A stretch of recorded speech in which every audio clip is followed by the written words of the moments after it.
प्रफुल्ल भाई नमस्कार। न्यूज 18 नमस्ते। इंडिया में आपका नमस्ते स्वागत जी। है। पूरे न्यूज 18 नेटवर्क पे आपका स्वागत है। धन्यवाद।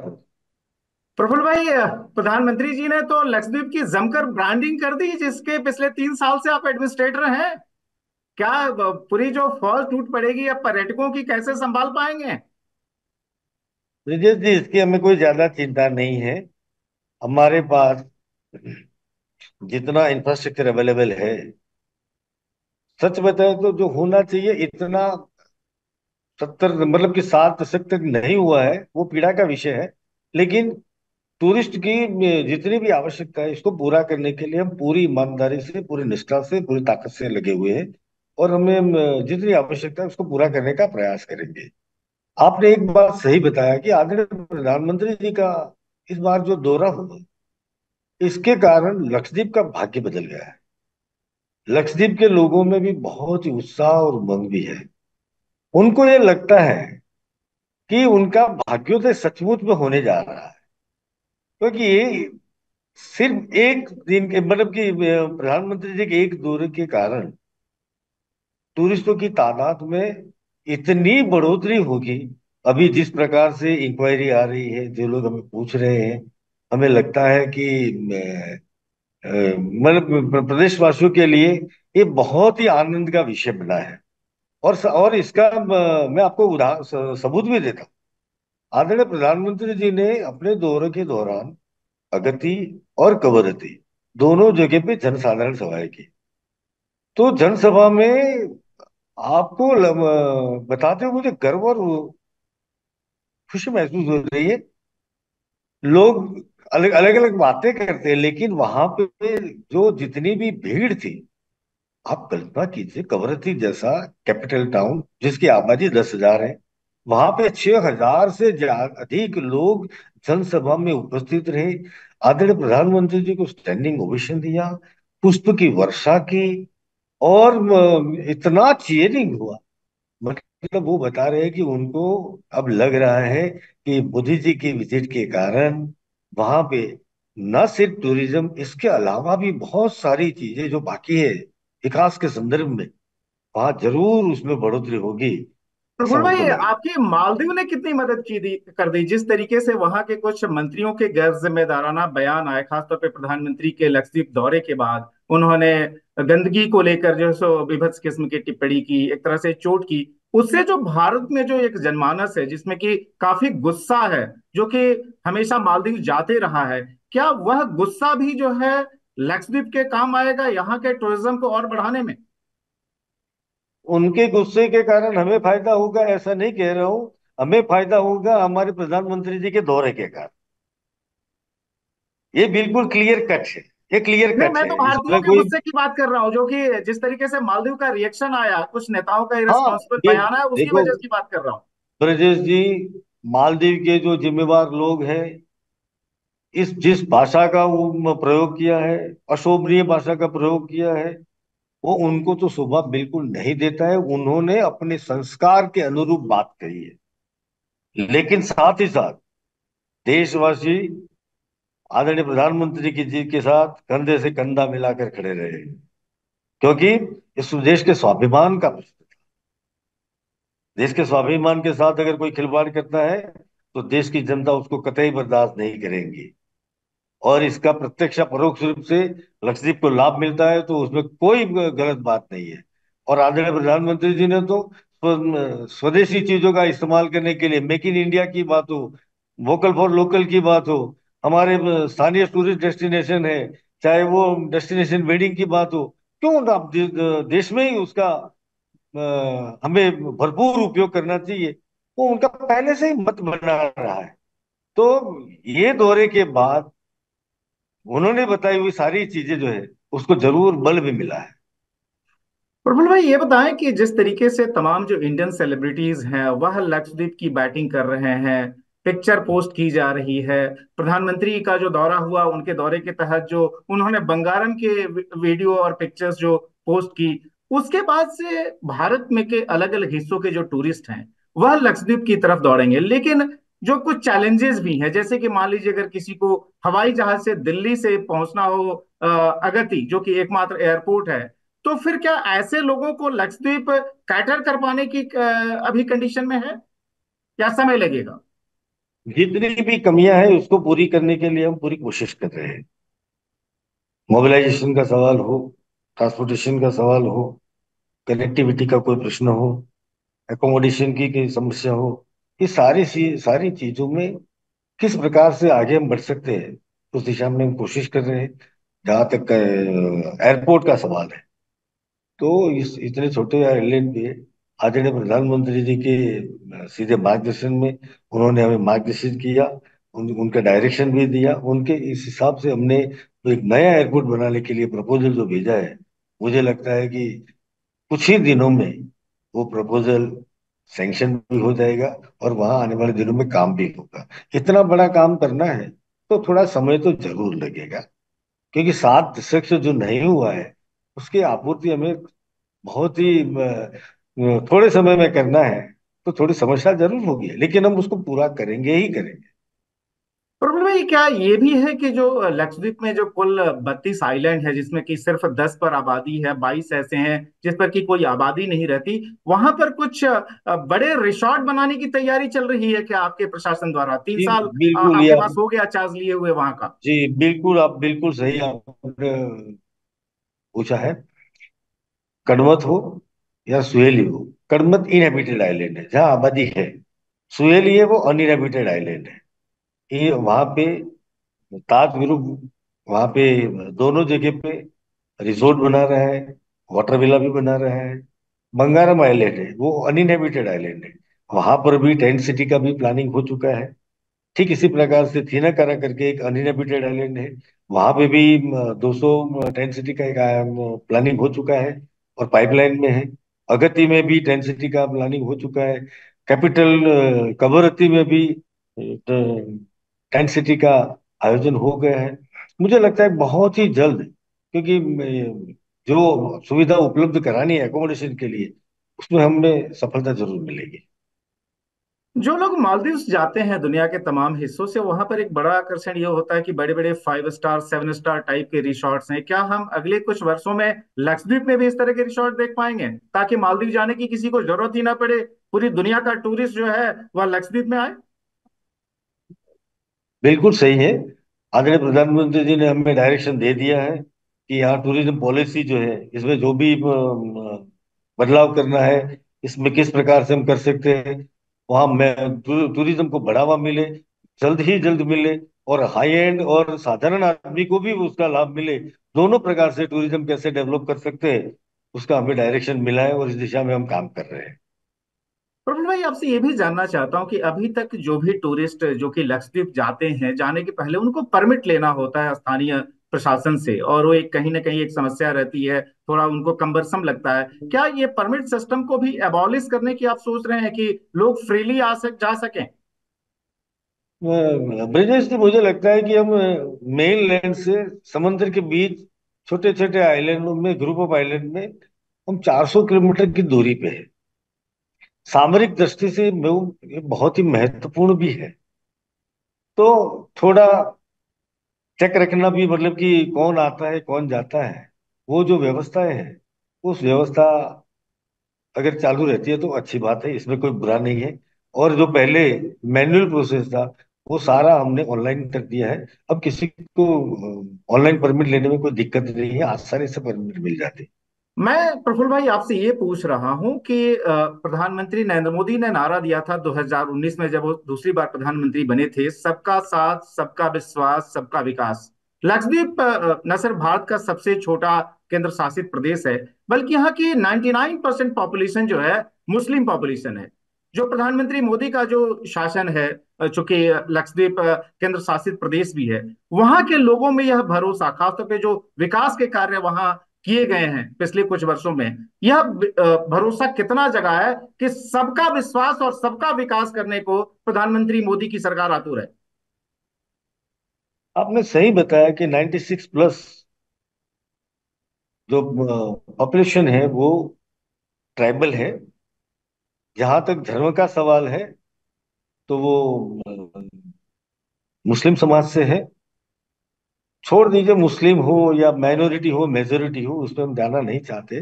फिर भी सूडो सेक्युलरिस्ट लोग लोग जो बात करते हैं, उसको उस हिसाब से अगर हम देखें, तो आदरणीय प्रधानमंत्री जी ने जो मंत्र दिया है कि सबका साथ सबका विकास, उस उसको चरितार्थ इस धरती पे, मतलब कि लक्षद्वीप पे बिल्कुल हुआ है।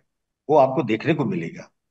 मुझे लगता है कि आने वाले दिनों में 20,000 करोड़ से अधिक लागत का इन्वेस्टमेंट यहाँ होगा और डेवलपमेंटल वर्क। 10 आइलैंड है, 10 ग्रामीण पंचायत है, जिनमें जिसमें आबादी है, 64,000 पॉपुलेशन है टोटल। हिंदुस्तान की सबसे छोटी यूटी है, और वहां पे इतने बड़े डेवलपमेंटल वर्क होना, वो अपने आप में इसका उत्तम उदाहरण। सवाल रहा विश्वास का, तो वो भी इस दौरे के दौरान सिद्ध हुआ है।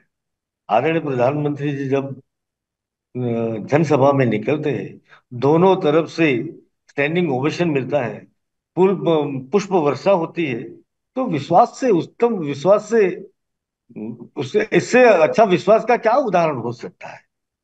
कोई उदाहरण हो ही नहीं सकता। तीसरा, मतलब कि उन्होंने कभी ये वोट, मतलब कि वोट बैंक की राजनीति की हो, ऐसा मुझे नहीं, कभी नहीं लगा। उन्होंने जन साधारण का उत्थान, मतलब कि समस्याओं का समाधान कैसे हो, उसी में ही उन्होंने फोकस किया है। मैं आपको एक एग्जांपल देता हूँ। आदरणीय प्रधानमंत्री जी का दौरा हुआ। इस दौरे के दौरान उन्होंने 1 घंटे तक जहां वहां पे चल रहे जो काम है, उसका ब्रीफिंग भी किया, उसका रिव्यू किया, उसका मॉनिटरिंग किया, और उन्होंने डायरेक्शन दिए है कि भारत सरकार की जितनी भी योजना है, इसकी सारी योजनाओं सुचारू रूप से लागू हो, अंतिम पंक्ति में बैठे हुए जितने भी व्यक्ति हैं उनको इसका लाभ मिले। वो उनकी प्राथमिकता, उनकी बातों में हमें बिल्कुल नजर आई है। और उन्होंने कहा है कि जल्द से जल्द जितना भी हो सके सारी स्कीम का सैचुरेशन 100% हो, उसी दिशा में हमें काम करने के लिए मार्गदर्शन किया है और प्रेरणा भी दी है। प्रफुल्ल भाई, बंगारम की जो तस्वीरें जो रिलीज हुई खासतौर पे प्रधानमंत्री के दौरे के बाद से, उसके बाद से हर आदमी के मन में एक कौतूहल है कि आखिर ये बंगारम का जादू क्या है। चाहे वहां पर स्कूबा डाइविंग हो, स्नॉर्केलिंग हो, या वहां की जो बीच है, वहां का जो पानी है। बंगारम को जो है, लोगों की उत्कंठा बहुत है। आपसे जानना चाहता हूँ, क्या है आखिर बंगारम का जादू? चाहे वीआईपी हो, चाहे कॉमन मैन हो, हर आदमी बंगारम भागना चाहता है। वैसे लक्षद्वीप के जितने भी आइलैंड है, एक दो आइलैंड को छोड़ के, उसकी कुदरती सुंदरता बहुत ही है, बहुत ही सुंदर है सारे आइलैंड। लेकिन बंगारम का जहां तक सवाल है, तो बंगारम इन सारे आइलैंड में सबसे अधिक सुंदर आइलैंड है। पूर्व प्रधानमंत्री हो, सेलिब्रिटीज हो, या बड़े राजनीतिक जीवन से जुड़े हुए लोग हो, ब्यूरोक्रेट्स हो, जितने भी लोग लक्षद्वीप आते हैं वो जरूर आते हैं, क्योंकि ये कोरल आइलैंड है। यहाँ पे अंडर वाटर जो दुनिया है वो अद्भुत है। उसके कोरल इतने ही खूबसूरत है, वहाँ फिशिस जो है वो भी इतने ही खूबसूरत है। वो अद्भुत नजारा है। तो इसीलिए जो भी आता है वो बंगारम जरूर आता है और उसका लाभ उठाता है। ये बताएं कि ब्रांडिंग तो जबरदस्त हो गई है, अब टूरिस्ट वहां आना भी शुरू कर देंगे। अगर टूरिज्म वहां ग्रो करता है तो सबसे बड़ी बेनिफिशियरी वहां की लोकल पॉपुलेशन होगी। इसको लेकर लोकल पॉपुलेशन जो है, जो वहां के लोग हैं, उनके बीच क्या चर्चा चल रही है प्रफुल्ल भाई? लोगों में एक विश्वास पैदा हुआ, क्योंकि आज तक तो ऐसी घटना कभी हुई ही नहीं थी कि लक्षद्वीप को टूरिज्म सेक्टर में इंटरनेशनल प्लेटफॉर्म तक ले जाए, नेशनल प्लेटफॉर्म तक ले जाए। ऐसा कभी हुआ ही नहीं है। आए, कई लोग गए, वो अपने व्यक्तिगत लाभ लिया है, वहां की सुंदरता का लुत्फ उठाया है, सब कुछ हुआ है। लेकिन ये पहली घटना है कि जब आदरणीय प्रधानमंत्री जी आए और उन्होंने वहां का टूरिज्म है उसको बूस्ट करने के लिए कोशिश की। इसके कारण वहां के लोगों में विश्वास बढ़ा है। उनको लगा है कि उनकी इकोनॉमी, मतलब कि उनके पर कैपिटा इनकम में भी बढ़ोतरी होगी। टूरिज्म के कारण वहां के बिजनेस को भी फायदा होगा, इकोनॉमी भी बूस्ट होगी। ये सारे ही, मतलब उनको विश्वास पैदा हुआ ही है। इसमें हम मना नहीं कर सकते। ये लक्षद्वीप और मालदीव के बीच की दूरी, और खासतौर पे अगर हम लोग मिनिकॉय आइलैंड से बात करें, तो वहां से तो सिर्फ 12 मिनट में आप हेलीकॉप्टर से मालदीव पहुंच जाते हैं। जिस तरीके से मालदीव के कुछ नेताओं मंत्रियों ने विभत्स टिप्पणियां की भारत को लेकर, भारत के प्रतिनिधि प्रधानमंत्री को लेकर, उसके बारे में लक्षद्वीप के जो लोग हैं वह क्या सोचते हैं? क्या उनके अंदर भी कोई गुस्सा है कि इस तरीके से भारत के प्रधानमंत्री के बारे में बेभत्स टिप्पणी की जाए, भारत के बारे में जो है इस तरह की निगेटिव बात की जाए, जो भारत हमेशा मालदीव की मदद करने के लिए जाता हुआ है, चाहे सैन्य तख्ता पलट हो, चाहे कोविड का समय हो, किसी भी मौके पर? देखिए ब्रिजेश जी, मालदीव के जिम्मेवार लोगों ने गैर जिम्मेवारी से बात जो किया, इसके कारण मालदीव से जुड़े हुए बिल्कुल नजदीक में, जैसे आपने बताया कि 13-15 मिनट का चौफर फ्लाई है, वो क्लोजेस्ट जो आइलैंड है मिनिकोय, मिनिकोय के लोगों में भी और साथ ही साथ पूरे लक्षद्वीप के लोगों में भी गुस्सा है, उन नाराजगी भी है। क्योंकि अल्टीमेटली अपने देश के स्वाभिमान का प्रश्न है और हमारे देश के जिम्मेवार नागरिक भी है वो। तो और वो बहुत भले लोग हैं, बहुत अच्छे लोग हैं। शायद आपने भी एक बार, मुझे जानकारी है, आपने लक्षद्वीप का दौरा किया है, आपको भी उसका अनुभव जरूर हुआ होगा। बहुत अच्छे लोग हैं। तो वो लोग बहुत नाराज है कि अपने प्रधानमंत्री जी का जिस प्रकार से अपमान किया है, देश का अपमान किया है, आलोचना की है, वो ठीक नहीं है। इसके कारण उन लोगों में भी बहुत कड़ी नाराजगी। तो एक तरफ देश के लोगों की नाराजगी, खुद लक्षद्वीप के लोगों की नाराजगी, और जो भारत के लोगों का जो मूड बना है, और भारत का क्या, मैं तो देख रहा था आज ही इजराइल का भी बयान आया कि उन्होंने कहा कि समंदर के खारे पानी को ठीक करके पीने लायक बनाना हो तो उसमें सहयोग करने के लिए तैयार हैं। इजराइल के टूरिस्ट बड़े पैमाने पर जाते हैं इस तरह की कंट्रीज में। तो कितने समय में लक्षद्वीप जो है हमारा, जो कि देश का सबसे छोटा केंद्र शासित प्रदेश है, जिसकी आबादी हार्डली 70,000 के आसपास है, वह मालदीव को पीछे छोड़कर दुनिया के टूरिस्ट मैप पे उससे आगे निकल जाएगा? कब तक हम लोग ये भरोसा दे सकते हैं देश को? विदेश नीति कोई मेरा विषय सीधे सीधा नहीं है, फिर भी मित्र देश है तो स्वाभाविक है कि हमारे प्रति सहानुभूति रहे, हमारे प्रति सद्भाव रहे, प्यार रहे। वो होना बहुत स्वाभाविक चीज है। लेकिन मैं आपसे जब जुड़ा हूं तो मैं आपको एक जरूर बताऊंगा कि आपने जो कहा कि लोगों में विश्वास पैदा हुआ है, सबका साथ, सबका विकास, सबका विश्वास, सबका प्रयास, ये सारी जो ये मंत्र है वो चरितार्थ हो रहा है। लोगों में क्यों कॉन्फिडेंस बढ़ा है, इसका कारण है 7 दशक तक पीने का पानी न हो, मछुआरों के लिए आइस न हो, स्कूल के बेंचेस का ठिकाना न हो। ये सारी समस्या जी आदरणीय प्रधानमंत्री जी ने पिछले 4-5 साल में सारी समस्याओं का समाधान कर दिया। ना इतना ही नहीं, मैंने पहले भी अभी कहा कि छोटे यूटी हमारे school, 47 total number of school से सारे कमरे हमारे स्मार्ट कमरे बन जाए, ये किसी ने सोचा भी नहीं था। लक्षद्वीप वालों को कभी ये स्वप्न भी नहीं आया। नॉट ओनली दैट, इस दौरे के दौरान आदरणीय प्रधानमंत्री जी ने हमारे यहाँ हायर एजुकेशन से जुड़े हुए जितने भी बच्चे हैं, उन बच्चों को लैपटॉप देके टेक्नोलॉजी से के साथ काम करने का, विश्व के साथ जोड़ने के लिए आदरणीय प्रधानमंत्री जी ने प्रयास किया है। स्वाभाविक रूप से युवाओं में, उनके परिवारजनों में और जनसाधारण में एक उत्साह का वातावरण है। प्रफुल्ल भाई, जो लक्षद्वीप है उसकी बड़ी स्ट्रेटेजिक वैल्यू भी है हिंद महासागर के अंदर इन तमाम जो आइलैंड्स की, क्या जो है हम रणनीतिक तौर पर कहें, सामरिक तौर पर कहें, वहां पर लगातार जो तैयारियां मजबूत हो रही हैं, ताकि जिस तरीके से चीन का एक खतरा भी है, चीन जिस तरीके से आसपास डोमिनेंस बढ़ा रहा है, वो लक्षद्वीप की धरती जो है एक बढ़िया लॉन्च पैड हो सकता है स्ट्रेटेजिक तरीके से।